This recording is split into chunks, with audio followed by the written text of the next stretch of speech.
Hey everybody, it's Ron from Pick Dawgz, and this is Ron's Rundown. We're going to go over the MLB games scheduled for Monday, May 8th, 2023. Now if you like what you see, make sure to give this video a big thumbs up and subscribe to our channel. Don't forget to put your baseball picks in the comment section below, and if you're looking for my best bet, you can find those at the premium picks tab at pickdawgz.com. Alrighty, let's get into it. It's a new week for baseball. Here are the games for Monday. First up, it's the Detroit Tigers taking on the Cleveland Guardians. We're going to see Joey Wentz and Tanner Bybee on the mound in this one. Bybee's pitched well in his first two starts at the major league level. Doesn't really go too deep into games, but he's been able to miss bats, 13 strikeouts in 11 innings, no walks allowed, and a 2.45 ERA. He's a right-handed starter. I do think he pitches well here against the Detroit Tigers, even though this Tigers offense has definitely improved the last week or so. I think Bybee can still put together a good outing. And, Joey Wentz on the other side, 0-3 with that 6.67 ERA. He has struggled as of late, giving up his last start 6 innings, 9 base hits, 5 earned runs, and 3 home runs against the New York Mets of all teams, a lineup that's really struggling themselves, especially against left-handed pitching. So although the Guardians aren't really known for being a lefty-killing lineup, I still think they can get to Wentz for a few runs early in this game. And if I'm going to take the Guardians, I'd like to take them in the first 5 innings, lay that half a run, because Cleveland is going to be without both James Karinchak and Emmanuel Clase, well, more than likely, because they've pitched on back-to-back days. They pitched on Saturday and Sunday, so they shouldn't be available for this game. Don't really want to sweat out the bullpen. Just give me the Guardians in the first 5 innings, laying that half a run. Next up, it's the Baltimore Orioles hosting the Tampa Bay Rays. We're going to see Shane McClanahan and Kyle Gibson on the mound in this one. Shane McClanahan, a tough matchup here against an Orioles team that hits lefties very well. But McClanahan last year pitched well against the Orioles. He went 17 1/3, 2.08 ERA, 18 strikeouts in those 17 1/3 with an opponent's batting average of 206. And we know he's pitching well to start this year. 6-0 record, 2.03 ERA, 51 strikeouts in those 40 innings of work. The Rays bullpen, I mentioned there's some regression concerns, but I do think some of the better options in this Rays bullpen should be available in this game, even though the Rays went to extra innings on Sunday and actually had a bullpen game as well. I still think the Rays bullpen should be in good enough shape in this game if McClanahan can give them 5-6 strong innings. And Kyle Gibson, he's got an ERA at 4.61, even though he's faced, a lot of weak lineups. The Royals, the Tigers twice, the White Sox who don't hit righties very well, the Athletics. He's faced some of the weaker teams in the American League and has struggled in most of those games. His last start giving up 6 earned runs and 10 base hits against the Royals. Now you're facing the Tampa Bay Rays, the number 1 lineup in baseball against right-handed pitching this year. I don't really like your chances. So as much as it may be tempting to take that plus money with a competitive Orioles team, it's got a good record. They played well in Atlanta this weekend. I just don't think this matchup benefits them. So I'm going to take the Tampa Bay Rays on the money line on the road. Next up, we see the Colorado Rockies taking on the Pittsburgh Pirates. We're going to see Mitch Keller and Kyle Freeland on the mound in this one. Mitch Keller has been really consistent in his Pirates rotation this season. He's given the Pirates a quality start in 5 of his 7 starts this year. Only 1 game where he gave up more than 3 earned runs in a start. His last game, the defense didn't help him out, and he had 4 unearned runs, but still 8 strikeouts against the Tampa Bay Rays in 5 innings of work. And you're facing a Rockies team that was definitely more competitive offensively than we thought in that Mets series. But still, the numbers, this year, going back to last year and years prior, struggling on the road. The Rockies offense doesn't do nearly as well on the road as they do at Coors Field, and especially against right-handed pitching. So I don't like this matchup for the Rockies bats. I do think they struggle early on. And Kyle Freeland on the other side, he's got good numbers on paper, 3.76 ERA, but I don't love the fact that he doesn't miss a lot of bats, only 26 strikeouts in 38 1/3 innings. The Pittsburgh Pirates have been really solid against lefties this season. That includes the last 2 weeks, where the Pirates are both top 15 in team OPS and isolated power. So I think the Pirates get to Kyle Freeland early. I think Mitch Keller gives the Pirates another quality start. I like the Pittsburgh Pirates to win this game, so I'm going to lay the 1.5 runs here with the Buccos. Next up, we see the Oakland Athletics taking on the New York Yankees. J.P. Sears and Nestor Cortez are your starters. I think the Yankees are way overvalued in a game like this. I know Nestor Cortez is on the mound. I know the Oakland A's have been pretty awful this year. I know the Yankees are going back home to Yankee Stadium, but when you look at this matchup, it's not a really good one on paper for the Yankees. I mean, J.P. Sears coming off his best start of the season by far. We went 6 innings, 7 strikeouts, no earned runs against a solid Seattle Mariners team. You got Nestor Cortez coming off his worst start of the season, going 4 2/3 against the Rangers, giving up 5 hits, 7 earned runs, and 3 home runs, making it 4 home runs and 5 walks that Cortez allowed in his last 9 2/3 innings. The Yankees have lost 3 of his last 4 starts. He has not really been that great on the mound this season, a 4.91 ERA. You look at the numbers in the last 2 weeks offensively for these two teams. The Oakland A's number 4 in baseball in isolated power against lefties in 155 plate appearances, and they are number 8 in baseball in team OPS. Pretty low strikeout rate at 21.9%.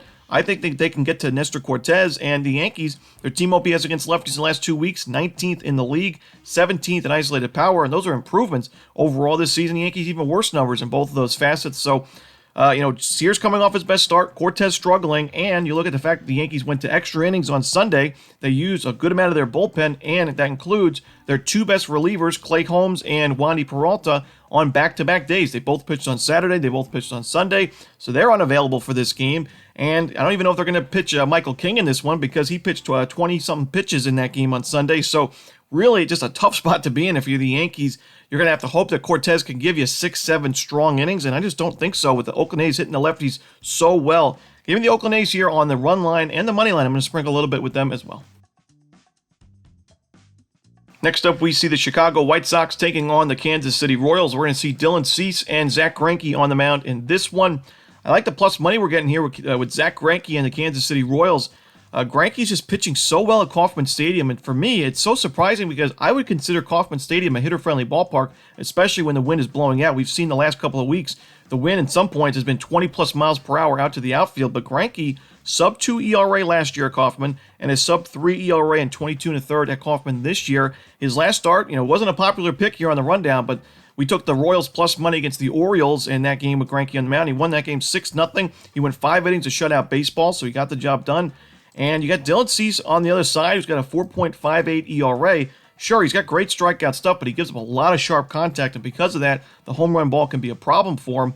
And you wouldn't think it, but the Kansas City Royals, they're making sharp contact a lot of times this year. When you look at the hard hit percentage, they're third in baseball, only behind teams like the Braves and the Rays. Exit velocity, they're also third behind the Braves and the Rays. So they're making sharp contact. You're facing Dylan Cease, who also has control issues, gives up a lot of walks. I think this is a really good value spot here with Kansas City. So give me the plus money with the Royals on the money line. Next up, we see the Los Angeles Dodgers taking on the Milwaukee Brewers. Freddie Peralta and Tony Gonsolin are your starters. Tough spot to be in if you're the Dodgers. Tony Gonsolin has not really been able to go too deep in ball games quite yet this season. We know he started the season late with an injury, and right now he's got a 3.38 ERA, but a 5-4 walk-to-strikeout ratio has given him a 6.03 xFIP and a 5.86 FIP. I do think regression, is certainly a possibility for Gonsolin. Facing a Brewers team that hits righties very well, and Freddie Peralta on the other side, who's pitched, last start at Coors Field, very tough place to pitch. 6 innings, 2 runs, 10 strikeouts in that game. He's got 18 strikeouts in his last 12 innings of work. Dodgers are a very tough lineup, but they're also in a really tough spot because they have to go from Sunday Night Baseball in San Diego to Milwaukee the next day. We know historically those road teams playing on Sunday night struggle quite a bit in those next day Monday games. So this is a bad spot for Los Angeles. I'm going to take the Milwaukee Brewers on the money line. Next up, we see the St. Louis Cardinals taking on the Chicago Cubs. Marcus Stroman and Miles Mikolas are your starters in this one. Marcus Stroman has pitched well at Wrigley Field this season. We know he struggled there last year, and he still has better numbers on the road this year as well. 18 1/3 innings on the road with a 1.47 ERA. Stroman, when you look at his numbers, 2.18 ERA overall this season, but an xFIP, Sierra, expected ERA all above 3 by a pretty healthy margin. 3.95 expected ERA, 3.89 Sierra. So I do think there's some regression concerns in his game. He's got a 248 BABIP, which is pretty low. It would be the lowest in his career by far since 2015, where he only pitched 27 innings. He also has an 86.1% left on base percentage, which is also the career low since that 2015 season. So, Miles Mikolas, a starter who's got a 5.79 ERA, but a much lower xFIP. Stroman hasn't pitched too well at Wrigley Field. The Cardinals offense woke up a little bit on Sunday. I'd just rather take that plus money with St. Louis. And you also add to the fact that the Cubs are use a lot of their bullpen on Sunday's extra innings game. They're going to be without Adbert Alzolay, who pitched in back-to-back days, Saturday and Sunday. So for me, I think St. Louis has the advantage. Give me St. Louis on the money line. Next up, we see the Houston Astros taking on the Los Angeles Angels. We're going to see Hunter Brown and Patrick Sandoval on the mound in this one. Hunter Brown's pitching well this year, 34 2/3 innings, 36 strikeouts, And the big thing for me is no home runs. I know he's had some issues with the walks, especially his last start giving up 5 to San Francisco. But sometimes when you see power pitchers, they usually have some issues with the home run ball because they'll use their fastball very often, and they're not afraid to attack the plate. Sometimes that fastball goes right over the heart of the plate, and they give up the home run ball. But so far, hasn't been an issue for Hunter Brown. The Angels hit lefties better than righties, so I do think Brown could have a good start here. And Patrick Sandoval, a left-handed pitcher, struggled against Houston last season in 2 starts, 9 innings. He gave up 12 base hits, 5 earned runs for a 5 ERA, a home run, and 4 walks to go with it. The Astros have hit lefties better than righties this season. I think Sandoval could be in trouble here, especially because his control's been off this year as well. So I'm going to take the Houston Astros on the money line here at a pretty solid price. Next up, it's the Miami Marlins taking on the Arizona Diamondbacks. Braxton Garrett and Zach Gallen on the mound in this one. Not only do I think this is a pitching mismatch, Zach Gallen's been excellent this season, 2.53 ERA, 57 strikeouts in 42 2/3 innings. Braxton Garrett coming off not only one of the worst starts for him this year, but one of the worst starts in baseball this season against the Braves. 4 1/3 innings, 14 base hits, 11 earned runs, 4 home runs. When you see lopsided lines like that, usually it means a pitcher was tipping their pitches. I don't think Garrett will have a game like that the rest of the season, maybe even the rest of his career. But I still think the Diamondbacks have been competitive against lefties, and Garrett hasn't been the sharpest as of late, obviously. So I do think Arizona could get to him early on. And the big problem for me with Miami is, they were in desperation mode on Sunday. They got swept by the Braves at home. Then they go to Wrigley Field. They lost the first 2 games of that series at risk of being swept again. They needed Sandy Alcantara to go a complete game in that game. He went 8 1/3, giving up 2 runs, and those 2 runs forced extra innings. The Marlins went all in that Sunday game. They did not want to get swept. They used as many relievers or top relievers as they needed to hold on or to win that game 5-4 in the end. So they got an important victory. They salvaged the series, but they are in rough shape in Game 1 of this series as they used a lot of their relievers in back-to-back games. Guys like A.J. Puck, Brazoban, Scott, and Nardi all pitching in back-to-back days. So if Garrett doesn't go deep into this ballgame, the Marlins bullpen is depleted for this one. I don't like their chances, and with Zach Gallen pitching so well, to me this is a lopsided game. So give me the Arizona Diamondbacks laying the 1.5 runs. Next up is the Texas Rangers taking on the Seattle Mariners. John Gray and Logan Gilbert are your starters. You had 2 guys with ERAs above 4 to start the season. Definitely not where they would want to be. But for me, the big surprise and the big concern I would have with John Gray is we know he was injured a few starts ago where he was hit with a line drive in that game against Houston.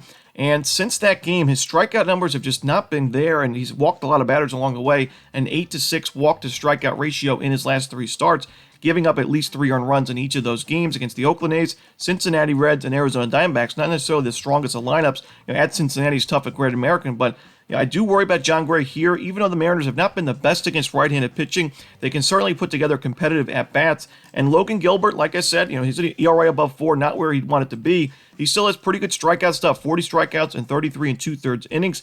And I do think he's the better option here on the mound. I think the Mariners have also the much better bullpen to go with it. So for me, I'm going to take Seattle on the money line at home. And the final game for Monday's card in Major League Baseball, it's the San Francisco Giants and the Washington Nationals. Jake Irvin and Anthony DeSclafani are your starters in this one. To me, the Giants have the better starter, better bullpen, and better lineup in this game. I like their matchup against Jake Irvine, who pitched well in his first start in terms of the ERA, the earned runs. 4 1/3, only 1 earned run, but 4 walks to 3 strikeouts, giving him an xFIP above 7 to start his Major League career. And the Giants have been really solid against right-handed pitching basically all season. When you look at the last 2 weeks, they are number 3 in baseball in isolated power. They're number 7 in team OPS. Their strikeout rate's a little bit high, but their walk rate is also pretty high. Anthony DeSclafani is not my favorite option on the mound. I don't love that he only has 30 strikeouts and 38 innings. He can give up sharp contact as well from time to time, but I still think he's a better option here by a pretty good margin. I think the Giants bats will back him up early, give him some nice run support early, and he's been winning games for the Giants as of late. Last 2 games, the Giants have won by 2+ runs in his starts. So give me the San Francisco Giants on the run line at Oracle Park to end the night. And that's it. Those are the games for Monday in baseball. Hope you enjoyed this video. If you did, don't forget to hit that like button and subscribe. And don't forget to put your baseball picks in the comments section below. Again, if you're looking for my best bets, you can find those at Pick Dawgz Premium. As always, this is Ron Romanelli. Good luck.